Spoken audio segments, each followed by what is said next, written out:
Bom, gente, bom dia, né? Vamos iniciar então aqui.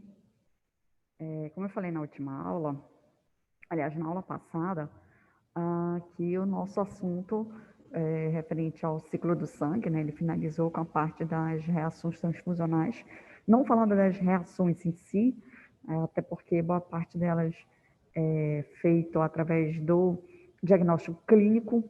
Então, uma ou outra situação ou alguma outra reação em que necessita do laboratório de análises clínicas para poder realizar algum teste para confirmar a reação transfusional ou complicações desta reação.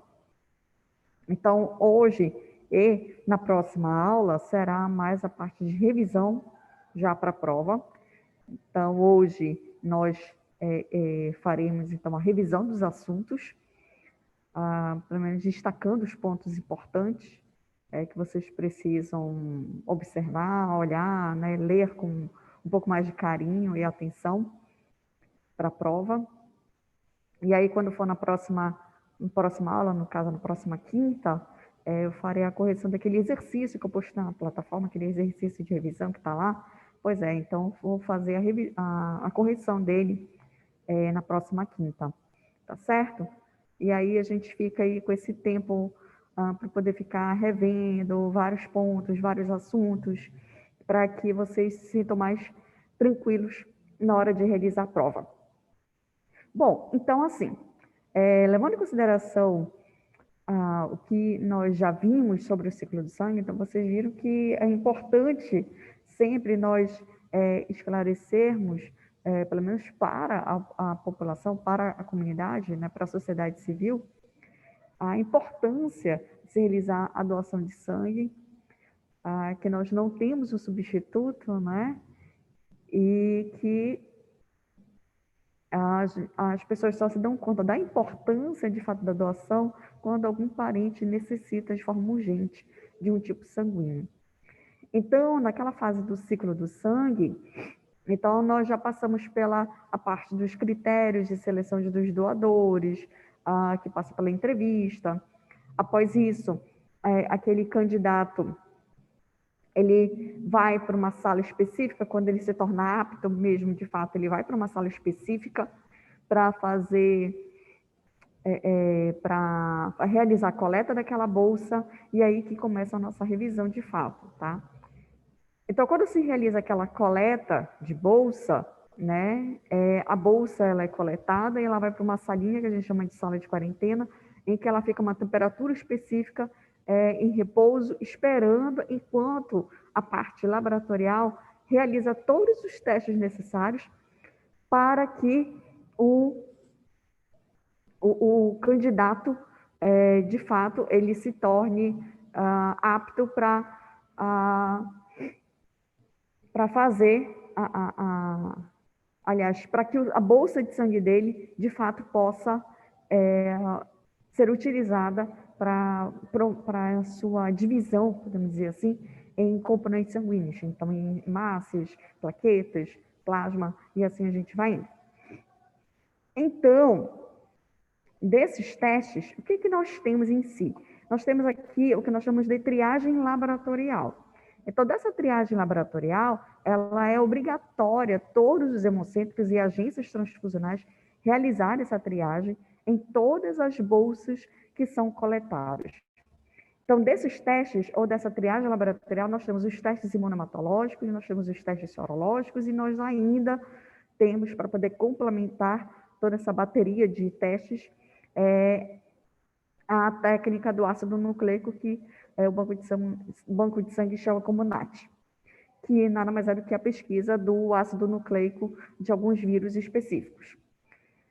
Dessa triagem laboratorial, vamos lá, os testes imunohematológicos. Os testes imunohematológicos, a gente trabalha com as hemácias e suas complicações, podemos colocar desse jeito. Das hemácias, o que nós somos obrigados, ou o que nós precisamos, de fato, realizar? A tipagem sanguínea, que no banco de sangue a gente não chama de tipagem, a gente chama de determinação sanguínea. E dos dois principais sistemas sanguíneos que são considerados os mais imunogênicos, que é o sistema BO e o sistema RH. Então, daqui, dessa determinação sanguínea, então eu coloquei aqui embaixo um quadro para poder lembrá-los do que é essa determinação sanguínea, né? Vocês viram até isso também no exercício teórico-prático que eu passei na aula passada, sobre a questão justamente da tipagem sanguínea e as consequências de você trabalhar no banco de sangue, que você não tem as opções, ou você não tem os tipos sanguíneos necessários para realizar a transfusão sanguínea. Né? Então, vocês viram todas as consequências disso. Portanto, quando a gente fala de determinação sanguínea, a gente quer saber qual é o tipo sanguíneo que está presente lá na bolsa. Só que é uma tipagem simples, rápida de ser feita. Na verdade, ela tem dois pontos que nós precisamos tratar aqui, que nós precisamos observar. Então, nós temos o que nós chamamos de determinação direta. A determinação direta, você trabalha diretamente com as hemácias, você verifica diretamente nas hemácias se elas apresentam antígenos. No caso, antígenos para o sistema BO e antígeno para o sistema RH. Ou seja, se as hemácias elas apresentam o aglutinogênio A ou o aglutinogênio B, ou se ela apresenta o aglutinogênio D, para a gente poder dizer se a pessoa é A positiva, O negativa, AB negativo. Então, a gente precisa fazer essa determinação direta, que é que vocês já estavam fazendo quando se realizava aquela tipagem sanguínea que nós estávamos só vendo através da lâmina, né? Para poder justamente determinar qual é o tipo sanguíneo que está presente na hemácia. Só que nessa determinação direta, a gente só vê o que está presente na hemácia. Então, eu preciso fazer o que nós chamamos de determinação reversa. Ou seja, eu preciso checar se a pessoa realmente, de fato, ela é concordante no seu resultado. Ou seja, se ela realmente é do tipo A, se a pessoa de fato é do tipo B, se é do tipo O. E aí a gente precisa lembrar aquele jogo o tempo todo, né? Quem é do grupo A apresenta como anticorpo presente lá no plasma ou no soro, dependendo do material que vai estar disponível para poder realizar essa determinação reversa. Então, quem é do tipo A, necessariamente precisa ter o anticorpo contrário ao que está presente na hemácia. Então, se na hemácia tem antígeno A, no plasma tem que ter um anticorpo B. Quem é do grupo B, o anticorpo contrário presente no plasma tem que ser um anti-A. Quem é do grupo AB não tem anticorpos, nem anti-A e nem anti-B. E quem é do grupo O, como não apresenta nenhum dos antígenos, ou seja, não tem um antígeno A, nem um antígeno B, então a pessoa ela tem os anticorpos anti-A e anti-B. Então é isso aqui que a gente precisa sempre checar o tempo todo quando se realiza a determinação sanguínea do candidato à doação. Saber se realmente o que está sendo expresso na membrana das hemácias está sendo concordante com o que está presente no plasma dele. Então, a gente precisa sempre fazer essa determinação. Para o banco de sangue, a determinação é essa, a determinação direta e a determinação reversa. Além disso, nós ainda temos que realizar os testes de Cumbis, o direto e o indireto, lembrando que o direto a gente não chama mais de testes de Cumbis direto, nós chamamos de teste da antiglobulina direto. Esse teste TAD, ele é realizado nas hemácias, tá? Para poder saber se essas hemácias já estão sensibilizadas, ou seja, se elas já estão revestidas por anticorpos.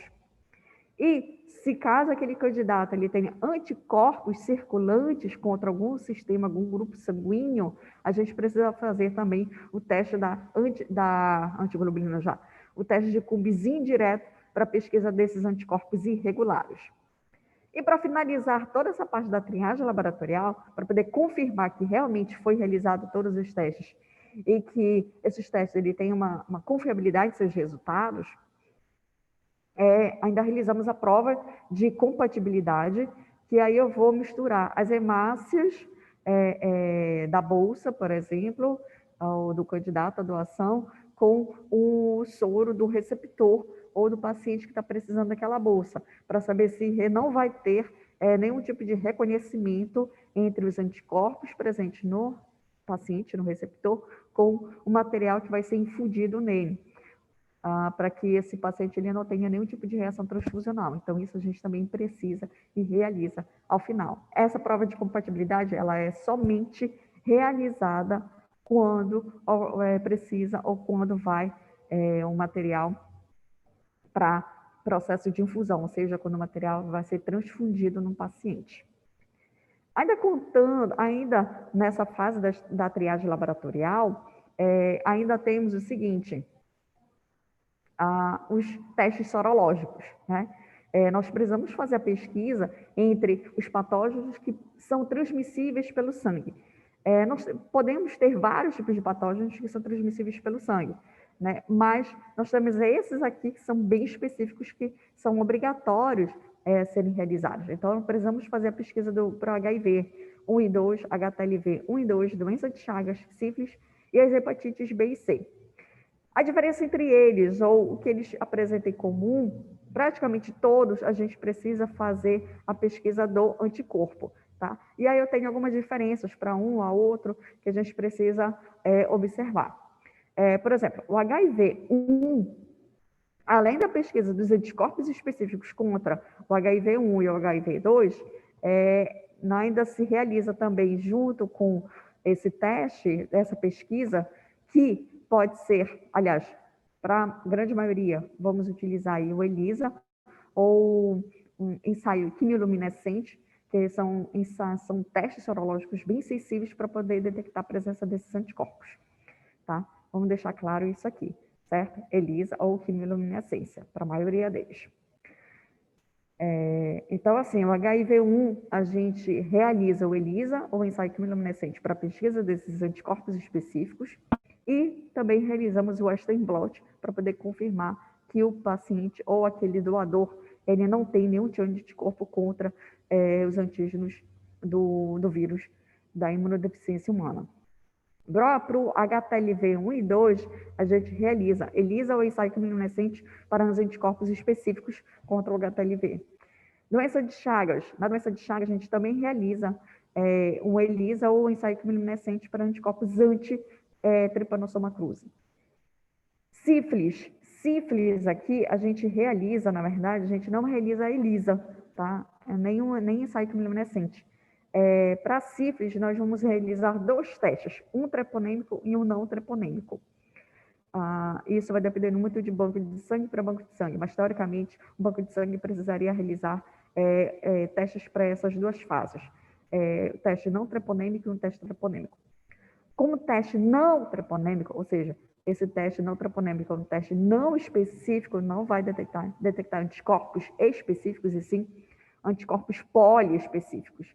Ou, no caso, vamos dar prioridade ao VDRL, que é um teste não treponêmico que ele detecta anticorpos anticardiolipina, que pode estar presente por conta da infecção pelo treponema pálido ou outras situações ou outros tipos de infecções que podem provocar a produção desses anticorpos. E o teste treponêmico para a detecção de sífilis, podemos lançar mão do FTA-ABS, que é um teste específico que ele se utiliza da imunofluorescência indireta para a detecção de anticorpos específicos, ou seja, anticorpos anti-T pálido. Dá para utilizar o ELISA?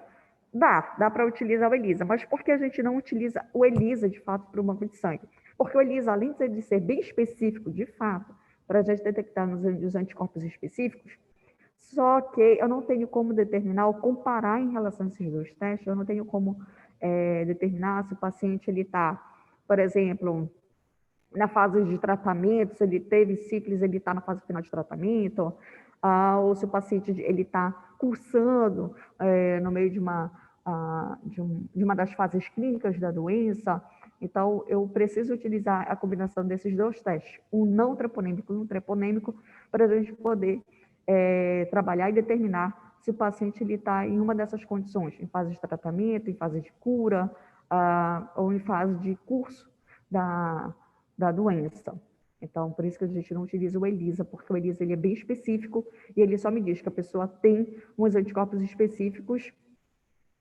Aliás, o que eu quero dizer é que não dá para substituir o VDRL e FTABS pelo ELISA, porque o ELISA ele só vai te dizer tem anticorpos específicos e ele não vai te dizer se a pessoa, em que fase ou em que momento a pessoa está em relação à sífilis, se ela está em tratamento ou se ela está no curso da doença. Então, por isso que ele não é utilizado para a gente poder determinar esses detalhes. E aí vem as hepatites, a B e a C. Vou falar primeiro da C. Da hepatite C, a gente só vai realizar o ELISA, ou o ensaio quimilunescente, para os anticorpos específicos anti-HCV. E para a hepatite B? Bom, da hepatite B, nós vamos utilizar o ELISA ou o ensaio quimilunescente. Vocês estão vendo que eu estou batendo sempre na mesma tecla, né? Que é ELISA ou ensaio quimilunescente, para poder ficar claro que a gente só realiza isso no banco de sangue. Para a hepatite B, também, ELISA ou ensaio quimilunescente, para pesquisa de anticorpos anti-HBS, para saber se a pessoa está com vírus ativo. E também pesquisa de antígeno antígeno HBsAg, estou ficando doida.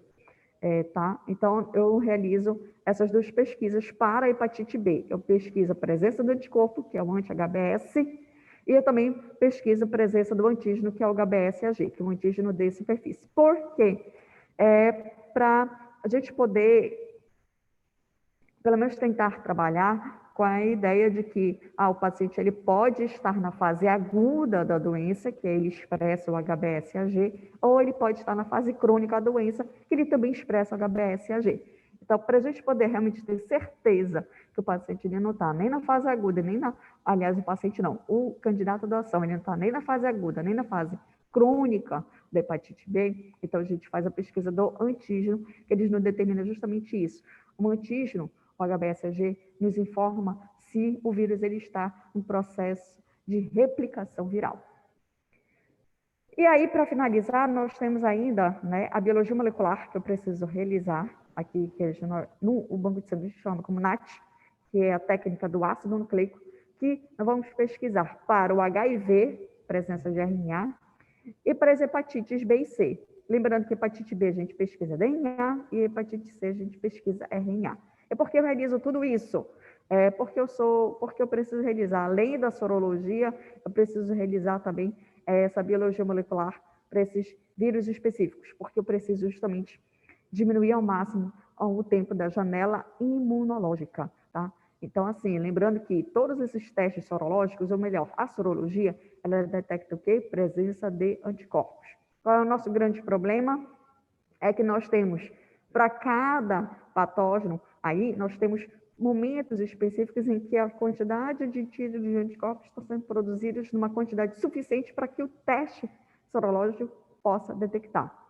E se o paciente ou o doador ele estiver no momento em que o teste sorológico não consegue detectar a presença desses anticorpos, eu posso, pelo menos, tentar, através desses 3 vírus, se o paciente ou o doador ele apresenta esses vírus, indicando que essa pessoa ela está com uma infecção por conta de um desses 3 vírus. E é somente para esses 3. Os outros não tem como a gente determinar. Então, a gente faz a combinação da sorologia com a biologia molecular para ver se a gente consegue diminuir essa janela imunológica e aumentar mais ainda a qualidade e a segurança do material que está presente no banco de sangue e que será transfundido futuramente. Tá, então, assim, depois que finaliza todos esses testes, aí sim a gente vai pegar o quê? A bolsa em si de sangue, tá? Então, aquela bolsa, ela vai ser fracionada, dividida em seus componentes primários. O que são esses componentes primários? São componentes sanguíneos, são os componentes eritrocitários, plaquetários e plasmáticos. Então, eu vou pegar aquela bolsa de sangue e vou dividir nesses 3 componentes, né? Hemácia, plaquetas e plasma. Só que aí eu tenho 2 grupos específicos para poder trabalhar com isso. Então, eu tenho os hemocomponentes. Nós chamamos de hemocomponentes porque, para eu poder obter hemácia, plaquetas e plasma, preciso fazer com que aquela bolsa de sangue ela passe por um processo de separação, mas que eu possa utilizar algum tipo de processo físico. O que seria processo físico? Eu vou centrifugar aquela bolsa. Aí, ao centrifugar a bolsa, eu vou separar. Olha, eu tenho aqui uma camada de plasma e eu tenho aqui embaixo uma camada de células sanguíneas. Além da centrifugação, eu posso congelar o material, eu posso congelar o plasma. E aí, congelando o plasma, é um processo físico. Então, eu posso aumentar a viabilidade do uso do conteúdo plasmático, ou seja, das proteínas plasmáticas. Ou, se eu quero concentrar uma parte dessas proteínas, que são mais específicas e aquelas mais sensíveis serem degradadas, então, além do congelamento, eu vou descongelar para que isso aconteça, e aí eu vou obter um material bem específico dentro desse plasma e eu vou recongelar de novo esse material. Então, esses processos físicos, que é basicamente a centrifugação e congelamento, é o que a gente trabalha com hemocomponentes. Portanto, é isso que eu vou obter dentro desse material, que são os hemocomponentes. Então, eu vou ter, através da centrifugação, uma bolsa com um componente eritrocitário, ou seja, com hemácia, outra bolsa com plasma e uma outra bolsa com plaquetas. Só que a gente sempre precisa lembrar do seguinte: como a gente está trabalhando com sangue total, uma bolsa que está tudo misturado, alguns fatores podem influenciar diretamente na obtenção desses componentes. Então, eu tenho que levar em consideração o tempo de coleta, que aí o tempo ideal é de 12 minutos, a gente ainda pode utilizar até 15, acima disso, isso pode comprometer a obtenção desses componentes. O volume da bolsa não pode ter pouco sangue e nem muito sangue, ou seja, abaixo de 300 ml de sangue, a bolsa é descartada, porque eu tenho uma hemodiluição dessa bolsa, e acima de 495 ml de sangue, eu vou ter uma concentração desse sangue e ocorre o risco de haver aglutinação de hemácias e até mesmo de plaquetas. Então, esses dois extremos aqui, abaixo de 300 e acima de 495, a gente acaba descartando, porque isso acaba tornando o processo de separação física, né? O uso dos processos físicos acaba evidenciando que a gente não tem uma grande melhora em relação a esse material. Pelo contrário, a gente corre o risco de ter sérios problemas na hora de fazer a transfusão desse material. E por último vem a temperatura de repouso, tá? Que é a temperatura que eu falei lá no início, em que faz a coleta da bolsa, né? E a bolsa fica numa salinha de quarentena enquanto se realiza esses testes laboratoriais. Então, essa temperatura, ela também vai influenciar diretamente na obtenção desses componentes. Então, a temperatura ideal para poder obter todos os componentes seria de 20 a 24 graus. Mas, se ultrapassar muito esse tempo, a bolsa está lá esperando 24 horas ou um pouco mais de 24 horas para poder concluir todos aqueles testes laboratoriais, uma parte desses testes, aí a gente precisa colocar a bolsa numa temperatura mais baixa, que é em torno de 4 graus. E aí, quando eu resfrio mais ainda a bolsa, aí eu perco um componente, que é justamente as plaquetas, que eu vou perder nesse processo de separação desse material. Então, eu tenho esses três fatores que eu sempre preciso observar e que eles vão influenciar diretamente na obtenção desses componentes. Certo? Aí, a gente entra aqui nesse papo, que é justamente a obtenção desse material, tá? Então, aqui eu tenho a minha bolsa de sangue total, né? Que, se eu fizer uma centrifugação, que a gente chama de centrifugação leve, eu vou obter aqueles componentes que a gente já conhece. Então, vou ter lá o plasma em cima, e como as células sanguíneas elas têm maior densidade, ou seja, elas têm um peso molecular um pouco maior, então elas tendem a ficar o quê? No fundo dessa bolsa. Só que nesse fundo da bolsa, a gente também tem uma ordem que elas vão ficar nesse fundo. Então, nós temos o plasma, né? E aí nós temos a ordem dessas células sanguíneas, que são plaquetas, leucócitos e hemácias, certo? E aí, como eu tenho essa primeira centrifugação, esse primeiro processo físico, então já dá para separar em dois grandes componentes. Então, eu já posso separar em um plasma, que vai ser um plasma rico em plaquetas, tá? Que a gente chama de PRP, que é esse aqui. E aí, eu já vou ter a minha primeira bolsa, que eu já posso colocar no meu estoque, que é o concentrado de hemácias, porque eu já fiz a tipagem sanguínea, a determinação sanguínea, então eu vou colocar lá, que é A positivo, eu vou colocar no meu estoque, onde está a bandeja lá para os sangues A positivo.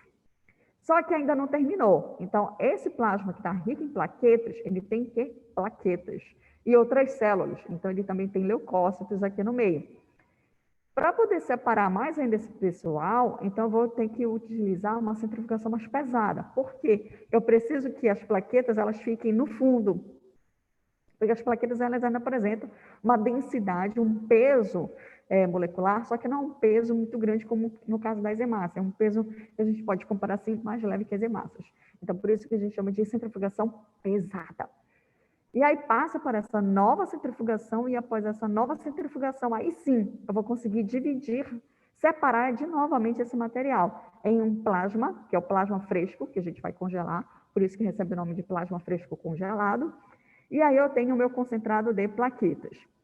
Ao final, o que eu vou obter como produto final através do processo de separação ou processo de centrifugação daquela bolsa de sangue total? Aqui no início, eu vou obter como produto final um concentrado de hemácias, um concentrado de plaquetas e o plasma fresco congelado. É isso que eu vou obter ao final. São esses 3 componentes básicos que a gente vai poder utilizar. E a partir dele a gente pode trabalhar, fazer algumas modificações e assim vai. Mas eu não vou entrar nesses detalhes em relação a essas modificações. Mas é isso que eu preciso que vocês, pelo menos, gravem. A partir do sangue total, o que eu vou obter como componente? Eu vou obter um concentrado de hemácias, um concentrado de plaquetas e um concentrado de plasma fresco congelado. Só que a gente sempre precisa lembrar o seguinte, ao trabalhar com esse material, né, eu preciso que vocês lembrem do seguinte, em relação ao concentrado de hemácias, eu preciso sempre lembrar que tem hemácias? Tem, são a grande maioria, só que não é exclusivamente hemácia. Tá? Ainda vou encontrar um pouquinho de plasma, eu vou encontrar um pouquinho de leucócitos. E aqui eu coloquei a validade, 21, 35 ou 42 dias. O que isso aqui significa em relação ao tipo de solução coagulante, preservante e solução aditiva? 21 dias é um conjunto aqui de solução anticoagulante, preservante, assim como de 35 dias. Tá? O 21 dias, se não me engano, é o ACP, e de 35 dias é o ACDP1. E aí, isso aqui é o tempo de validade da bolsa de acordo com o uso dessas soluções coagulantes preservantes. Se eu quero aumentar mais esse prazo de validade, então, além desses anticoagulantes, eu ainda vou acrescentar o que? A solução aditiva. E ao acrescentar essa solução aditiva, eu aumento o tempo de validade da bolsa, pelo menos das hemácias, para até 42 dias. Tá? É isso que eu preciso chamar a atenção. Concentrado de plaquetas, novamente, eu tenho as plaquetas, mas eu ainda tenho plasma e leucócitos junto. Tempo de validade das plaquetas de 3 ou até 5 dias, vai depender aí do local para local. Plasma fresco congelado, o que contém no plasma? Ele contém todos os fatores da coagulação e as proteínas que fazem parte da fibrinólise, ou seja, que controlam o processo da coagulação.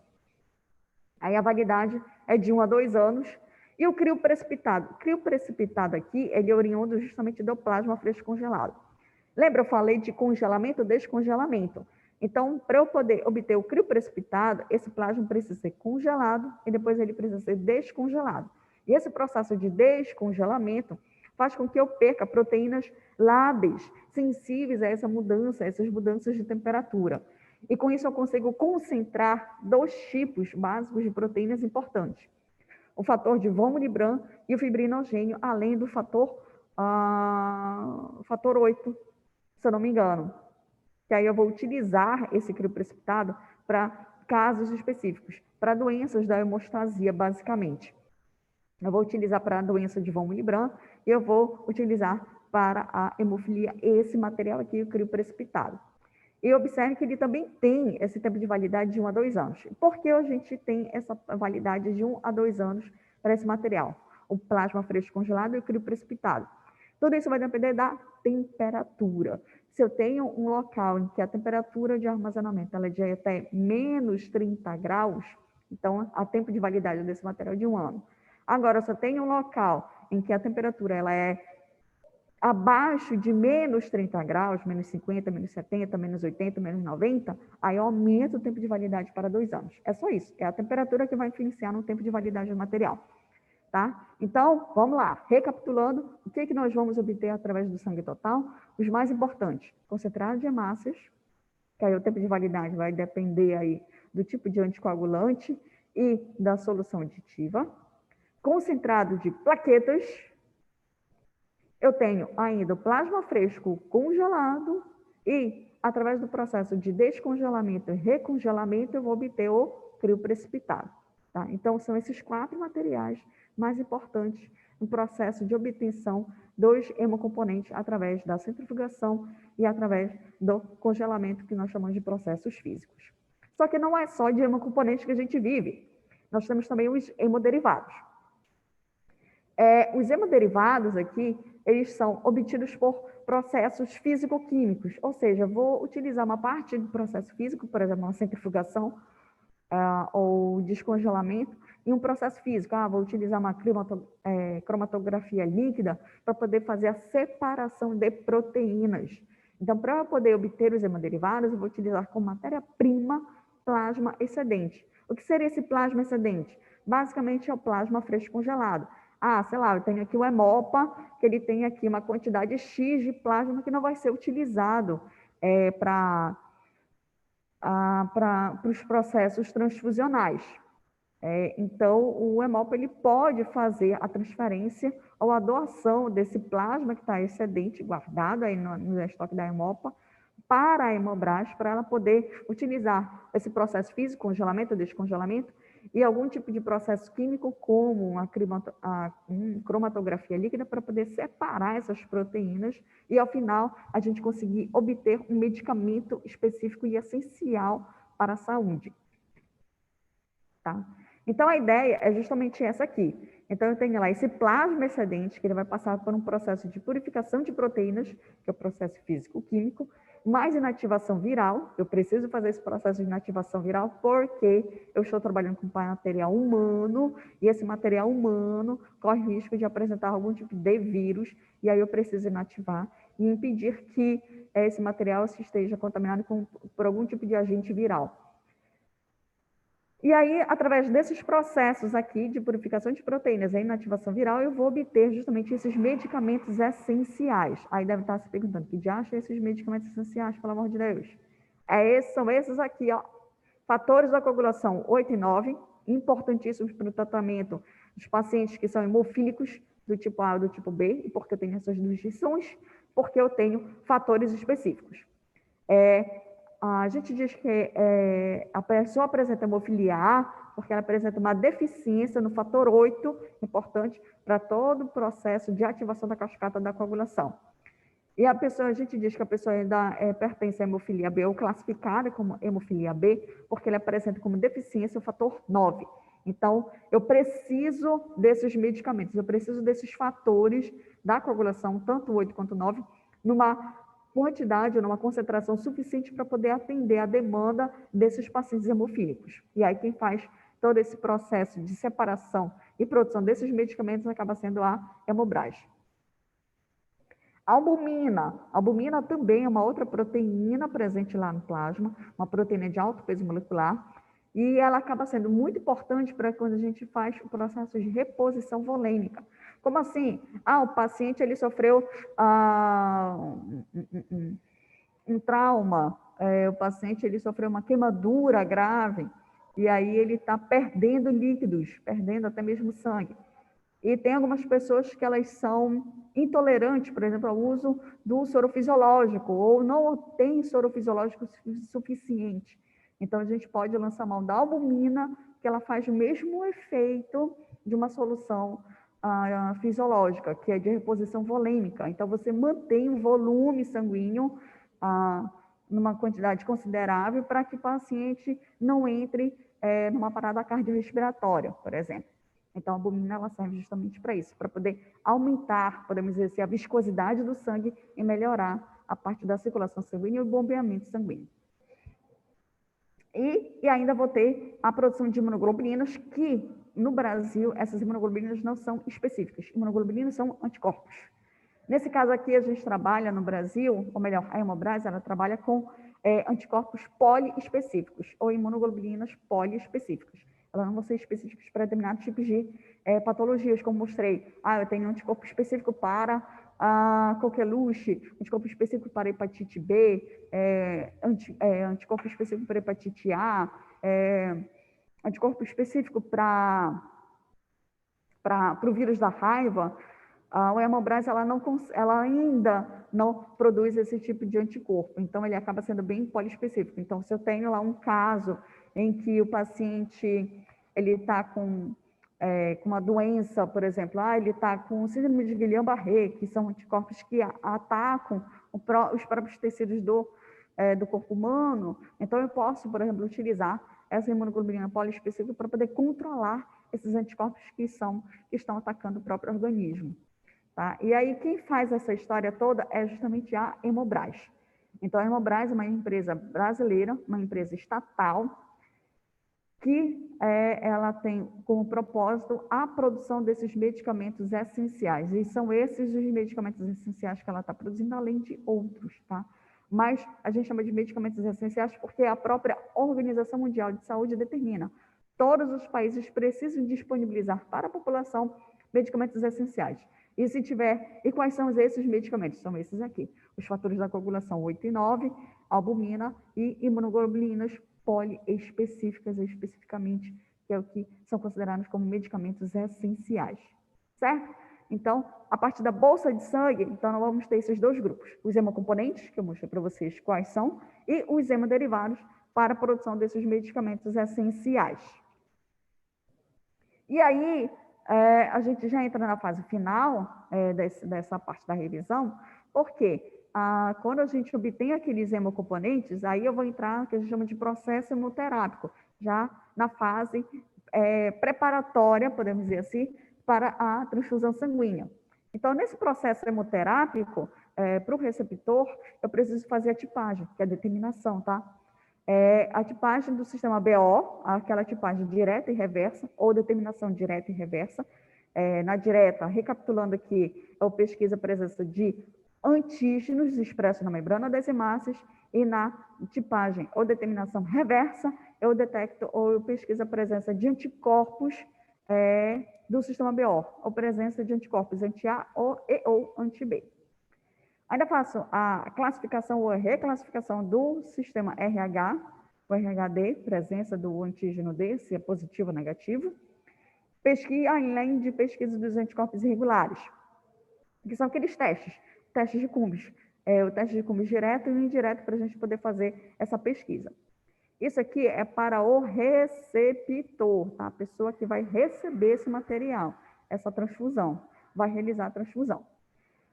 Já o hemocomponente, quando é separado, o que precisa refazer nesse hemocomponente? A gente precisa retipar o ABO, essa retipagem do sistema ABO para a gente poder confirmar o que está escrito lá na bolsa. A bolsa tem lá a plaquinha A positivo. Aí você vai separar aquela bolsa A positivo, você vai se perguntar, será que realmente é A positivo? Vamos confirmar. E aí você faz a tipagem para o sistema BO. Aí eu coloquei aqui essas siglinhas ao lado para lembrar o seguinte, a gente faz essa retipagem do sistema BO para concentrados de hemácias, concentrados de plaquetas e concentrados de granulócitos. Por que eu tenho que fazer para esses três? Porque nos três eu posso e vou encontrar sendo expresso antígeno do sistema BO. Lembrando que os antígenos do sistema BO, eles não estão expressos somente nas hemácias. Eu vou encontrá-los em plaquetas, por isso que eu preciso fazer. Eu vou encontrar nos leucócitos e em todas as nossas células nucleadas. Então, por isso que eu sou obrigada a fazer pelo menos a retipagem do sistema BO. E também eu faço a reclassificação do sistema RH, a pesquisa do antígeno D, se ele está presente ou não, ou seja, se é positivo ou negativo. E aqui, para os negativos, eu preciso confirmar que, de fato, aquela bolsa ela é RH negativa para eu poder fazer a transfusão. Fiz tudo isso? Ok, beleza. Já vou fazer a infusão? Ainda não. A gente precisa fazer o quê? A prova de compatibilidade. E é o mesmo material, tá? Prova de compatibilidade, o que eu vou fazer? Eu vou pegar o sangue, esse hemocomponente aqui, concentrado de hemácias, concentrado de plaquetas e concentrado de granulócitos, como está nesses aqui. Aliás, além do sangue total, só que o sangue total a gente quase não usa. Então, para esses aqui, eu pego por exemplo, eu pego um punhadinho, podemos dizer assim, um punhadinho, né, das hemácias, e aí eu vou pegar esse punhadinho de hemácias e vou combinar aqui com a amostra do receptor, vou juntar os dois e ver no que vai dar. Se não aglutinar o material, é porque tudo isso aqui que eu fiz, não só fiz correto, como o paciente não vai ter problemas durante a transfusão. Agora, se der problema, ou seja, se aglutinou, é porque tem alguma coisa aqui que passou batido. E aí eu preciso refazer todos os testes antes de liberar o material. Mas vamos levar em consideração que deu tudo certinho, né, no final. E aí a gente entra nas etapas da transfusão sanguínea. Das etapas, nós temos 3 etapas. Tá? Eu tenho a etapa pré-transfusional, a transfusional em si e a pós-transfusional. O que seria essa etapa pré-transfusional? É justamente tudo isso que eu falei ainda há pouco. É realização desses exames, tá? A tipagem sanguínea, fazer com que todos esses exames realmente eles tenham resultados satisfatórios para que a gente possa liberar o material. Liberou o material, então a gente entra na etapa transfusional, que é justamente pegar o hemocomponente, checar se realmente é o paciente que precisa, porque lembrando que, né, nessa parte aqui sempre ocorre um erro humano, sempre tem várias pessoas em um leito que somente uma ou duas delas precisam do sangue e às vezes acontece de trocar o leito. Então, nessa etapa transfusional aqui, quem realiza, de fato, a etapa transfusional e a pós-transfusional é a equipe médica e a equipe de enfermagem, que faz acompanhamento. Aqui, o biomédico só observa, né? Mas ele sabe que aqui pode acontecer. Então, aqui na etapa transfusional, é a etapa em si em que o paciente ou o receptor está recebendo aquele concentrado de massas, concentrado de plaquetas, e aí, para cada concentrado, tem um tempo de infusão, um tempo máximo que a pessoa pode receber sem que ela tenha algum tipo de prejuízo. Que tipo de prejuízo pode ser esse? A pessoa pode ter um aumento da pressão arterial, se a quantidade, o volume for a ser infundido for muito rápido, a pessoa ela pode entrar em choque.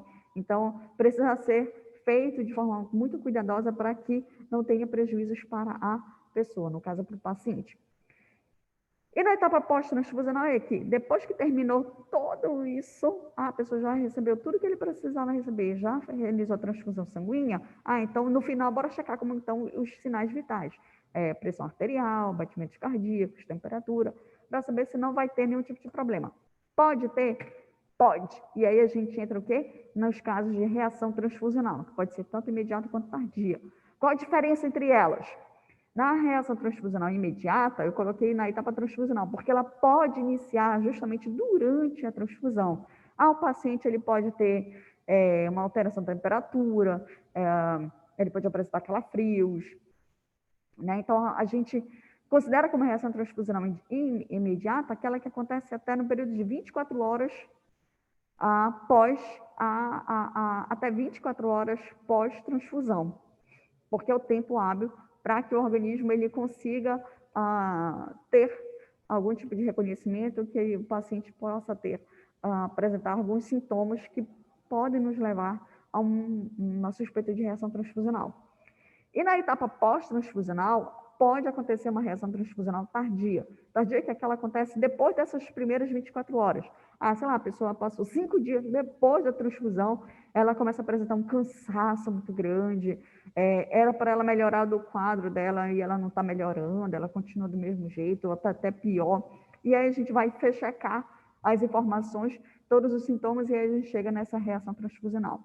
Lembrando que essas reações transfusionais, a maioria delas, a classificação, a identificação se dá através da fase clínica. Então, é muito feita a parte clínica para a identificação dessas reações transfusionais. E o laboratório pouco participa, fora um ou outro caso específico, que aí o laboratório ele pode participar para poder identificar ou auxiliar na identificação dessa reação transfusional. Mas, para a gente, no caso biomédico, o que ele precisa lembrar sobre reação transfusional? É preciso lembrar que nós temos um processo fisiopatológico que ocasiona essa reação, que é justamente a hemólise. Então, eu coloquei essa figurinha ao lado para lembrar do seguinte, que essa hemólise ela só acontece porque as hemácias elas estão sensibilizadas, revestidas por anticorpos. E esses anticorpos e essas hemácias, que eu quero dizer sensibilizadas, elas podem levar a 2 quadros diferentes. Essa hemólise pode ser considerada uma hemólise intravascular, por quê? Porque ela ocorre dentro da circulação, na própria circulação sanguínea, a hemácia está lá circulando linda, maravilhosa, e pá, explode, né? Pã, sofre a hemólise. E aí, ao sofrer a hemólise na própria circulação sanguínea, ela acaba liberando o conteúdo que está presente em seu interior. No caso, ela libera hemoglobina na circulação sanguínea. Ou então, nós temos uma outra parte da hemólise, que nós chamamos de extravascular, porque não ocorre hemólise durante a circulação, mas essa hemólise ocorre por conta da ação dos macrófagos que estão presentes lá no baço, no fígado, que acabam retirando essa hemácia de circulação, e a gente chama de quadro de hemólise. Então, eu tenho essas duas vias do processo fisiopatológico que o paciente pode sofrer hemólise. Ou é a hemólise intravascular, ou a hemólise extravascular. E cada uma tem processos, ou elas iniciam esse processo de forma bem distinta, tá? O que seria isso? Para a extravascular, vou começar por ela, porque ela podemos dizer assim, ela é rapidinha, né? Pela extravascular, então ela inicia justamente pela fagocitose. Quem faz a fagocitose são os macrófagos que estão presentes lá no baço e no fígado, que é o sistema retículo endotelial. Qual é a função normal desses órgãos mesmo, de fato? É retirar as hemácias velhas. Só que aqui eu não estou trabalhando com hemácias velhas, eu estou trabalhando com hemácias revestidas por anticorpo. Então, essas hemácias revestidas por anticorpo, quando passo lá no baço, o baço olha, lê, ele, epa, peraí, essa hemácia está velha, e pão, retira ela de circulação.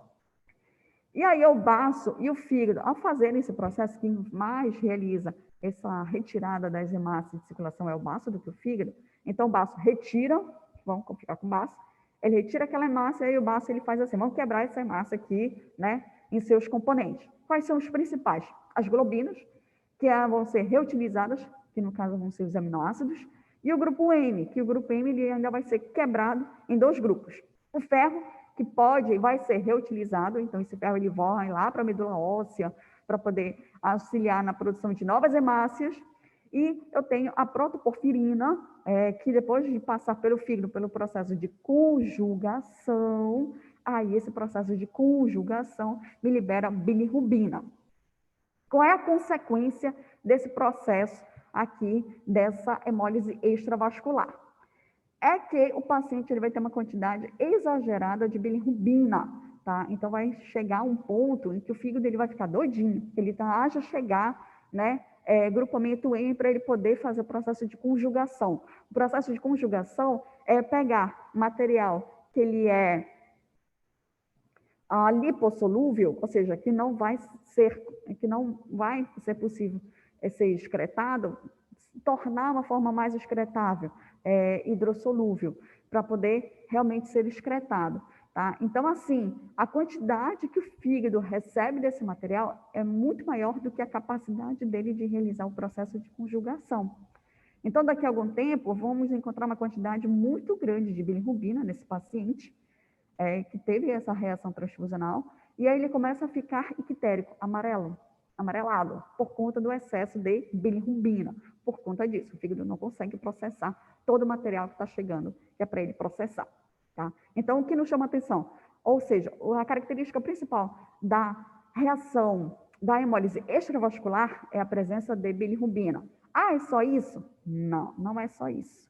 Se eu realizar o hemograma desse paciente, eu vou ver um hemograma, um quadro clássico de anemia, mas o que vai me chamar a atenção é a presença de esferócitos ou microesferócitos. É isso que eu vou observar, de fato, num paciente que está tendo uma hemólise extravascular. Aumenta a quantidade de bilirrubina, um quadro de anemia, podemos chegar a um quadro de anemia grave, e presença de microesferócitos ou esferócitos. E na hemólise intravascular, como ela ocorre durante a circulação sanguínea, então nós temos o quê? A liberação da hemoglobina. Então, a hemoglobina é liberada na corrente sanguínea. O que acontece com essa hemoglobina? Essa hemoglobina livre, ela vai se ligar à aptoglobina, que é uma proteína que faz o transporte justamente de ferro, especificamente. E aí, essa aptoglobina ela também não está na quantidade suficiente para pegar toda a hemoglobina livre e ficar transportando de um lado para o outro. Mas o que tem dessa aptoglobina na circulação, se a gente fizer a dosagem sérica, ou seja, pegar o soro e fazer a dosagem dessa proteína, a gente vai ver que a quantidade dela está muito abaixo do normal, indicando que praticamente toda essa aptoglobina que estava livre, ela está sendo, digamos assim, consumida para transportar essa hemoglobina livre. Só que não é só a aptoglobina que faz o transporte de vários tipos de proteínas, como a hemoglobina. Eu tenho uma outra que também faz esse mesmo papel, que é a albumina. Então, a albumina, ela também vai encontrar e ela vai pegar essa hemoglobina livre e também vai fazer o transporte para poder ajudar a de cima, a aptoglobina. Só que aí também eu não tenho uma quantidade de albumina suficiente para poder transportar toda a hemoglobina livre. Então, o que eu observo aqui, na de cima, diminuição da quantidade de aptoglobina, eu também vejo uma quantidade bem baixa de albumina. Só que aí eu vou encontrar justamente essa combinação. Hemalbumina. A albumina vai estar ligada à hemoglobina e é uma ligação, assim, digamos, um pouco mais forte. Então, fica um pouco mais difícil da albumina liberar essa hemoglobina livre. E, ao mesmo tempo, também vão encontrar essa hemoglobina livre ainda no plasma. Para completar toda essa história, ainda esse excesso de hemoglobina livre no plasma, ela vai começar a ser excretada na urina. Então, se eu pegar a urina desse paciente que está sofrendo uma hemólise intravascular, eu vou ver presença de hemoglobinúria, ou seja, eu vou ver hemoglobina presente na urina desse paciente. Essa hemoglobina aqui não é a hemácia, e sim a hemoglobina, que aqui a urina ela vai estar numa cor mais avermelhada do que amarelada. E eu também vou encontrar hemocidenúria. O que é essa hemocidenúria? Essa hemoglobina ela começa a se depositar nas células, tá? Nas células do rim. E essas células, elas sofrem um processo de descamação natural. Então, esse processo de descamação natural, principalmente na área da bexiga, na área da uretra, então essa hemoglobina livre, ela se deposita nessas células. E aí essas células, ao serem excretadas por conta dessa descamação natural, quando a gente olha no exame de urina, a gente observa essas células de um formato um pouco mais diferente, de uma coloração bem mais intensa, por conta da presença dessa hemoglobina, especificamente do ferro, que acaba caracterizando justamente a presença dessa que nós chamamos de hemocidenúria. Tá? Então, as características gerais de um paciente com hemólise intravascular a nível laboratorial são presença de hemoglobinúria e hemocidenúria na urina, diminuição sérica de aptoglobina e albumina, além da detecção de hemoglobina livre. É por isso que eu comecei pela extravascular, que teoricamente era um pouco mais simples do que a intravascular. Então, comparando as duas, né, elas são totalmente diferentes, que a nível laboratorial também vão encontrar dados diferentes. Ah, professora, mas na intra eu não vou ver o paciente ictérico?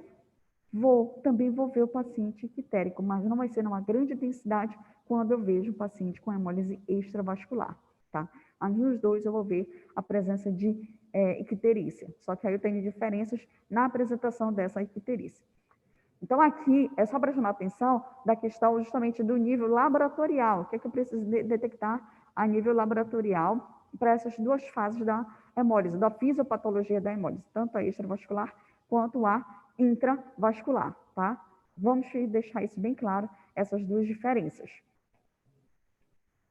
E aí a gente chega no final dessa revisão linda, maravilhosa, e aí alguns devem estar pensando assim, meu Deus, em que mato? Ou o que eu fiz da minha vida, porque eu ainda estou aqui estudando, né? Ou no dia da prova vai estar, que nem o Mr. Bean, olhando para a prova pensando, pelo amor de Deus, o que a professora fez? Se vocês estudarem direitinho através dessa aula de revisão, eu acredito que vocês vão acertar pelo menos 80% ou 90% da prova, tá? Lembrando que a prova são 7 questões, tá? Dessas 7 questões aí, eu tenho uma questão tá na cara, 2 questões pense um pouco mais e 3 questões raciocine, para você poder chegar na conclusão sobre 3 pense um pouco e 3 raciocine um pouco mais. Tá nesse nível, tá? Uma tá na cara, 3, assim, você lê, tem que ler, lê de novo, tá, entendi. E nas outras 3 você tem que ler e raciocinar. Eu acho que leva a isso e tal. No caso, raciocínio aí da hemólise, por exemplo, tem que levar em consideração o processo para poder chegar, ou então dos hemocomponentes, né? O que é que os hemocomponentes e tal, é isso, leva para aquilo e tal, não sei o quê, sabe? Esse papo, né? Essa linha de raciocínio, tá? É isso que eu preciso que vocês tenham já no final sobre o ciclo do sangue. que, gente, vai dar certo. Tudo no final dá certo, tá? Eu espero que vocês tenham aprendido alguma coisa em relação a banco de sangue. Eu espero não tê-los assustados do quanto é interessante, ao mesmo tempo é uma loucura você trabalhar com banco de sangue, mas caso tenham interesse em trabalhar isso no futuro, eu garanto que é uma área que vai ter fortes emoções pro resto da vida, tá certo? Bom, então, era isso que eu precisava falar. Então, eu voltando aqui, recapitulando que os assuntos que eu precisava mesmo, eles já foram abordados. Então, aqui é a primeira revisão. E aí, quando for na próxima quinta-feira, aquele exercício que eu coloquei lá na plataforma, eu vou fazer a correção desse exercício, tá? Para a gente, pelo menos para deixar mais claro vários pontos, que ali eu acho que ele aborda muitas outras coisas que pode complementar essa aula de revisão. Certo? Bom, era isso que eu precisava falar para vocês. E aí a gente se vê na próxima aula. Beijo e até a próxima.